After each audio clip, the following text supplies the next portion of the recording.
All right, let's just jump right in, shall we? If you've ever, completely tripped over your own words trying to put together a simple if sentence in English, trust me, you are absolutely not alone. Conditionals are, well, they're notoriously tricky, mostly because they basically force your brain to juggle time and reality all at the exact same time. Are we talking about hard science, a future possibility, some crazy dream, or maybe a past regret? It is a whole lot to process on the fly. Which brings us to the real question here. Why do if sentences almost always sound just a little bit wrong when we actually say them out loud? Honestly, it's just because we get totally tangled up mixing the tenses. But hey, do not stress. In this quick explainer, I'm going to give you the absolute best, totally jargon-free hack to master these things in under 2 minutes. Let's do this. Okay, so throw out those dense grammar textbooks for a second. We are going to simplify the whole shebang using the 0, 1, 2, 3 memory hack. This is your new psychological anchor. So 0 stands for zero doubt. These are your cold, hard facts, like if you heat ice, it melts. Boom. 1 is your first real chance, basically a highly likely future. If it rains, I'll stay home. 2 is for second-guessing reality. We're talking unlikely scenarios or dreams here. If I won the lottery, I'd travel the world. And 3 strikes, you're out. That is the unchangeable past. If I'd studied, I would have passed. So just repeat it to yourself. 0 doubt, first chance, second guess, 3 strikes.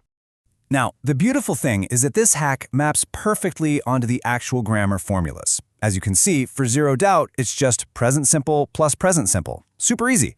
For your first real chance, you keep the present simple for the condition, but you just toss a will into the result. Now, when we hit number 2 and start second-guessing reality, we shift back to the past simple and use would.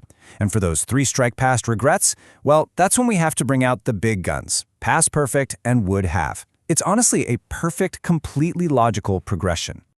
Section 1. Fixing the biggest mistakes. Let's see how this actually plays out in the real world.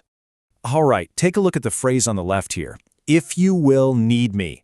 Now, that probably sounds completely fine to a lot of you, right? Well, wrong. This is literally the #1 trap we never, and I mean never, put will or would directly inside the if clause. The if part is strictly the condition. The correct flow, like you see over on the right, is if you need me, I will.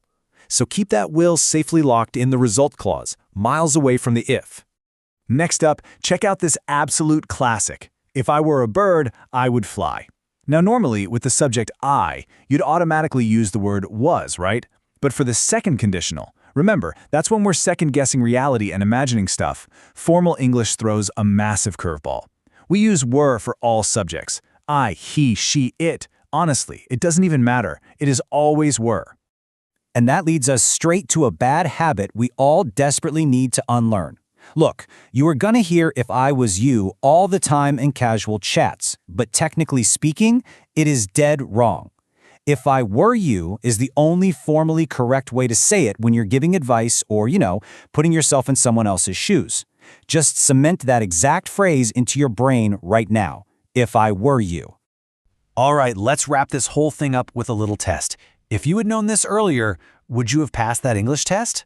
Huh. See what I did there? That right there is a textbook third conditional. We are talking about an unchangeable past condition with a totally imaginary past result. If you can answer that confidently, congratulations, you've officially mastered conditionals. Just keep practicing that 0 to 3 hack, and I promise you are never going to trip over an if again.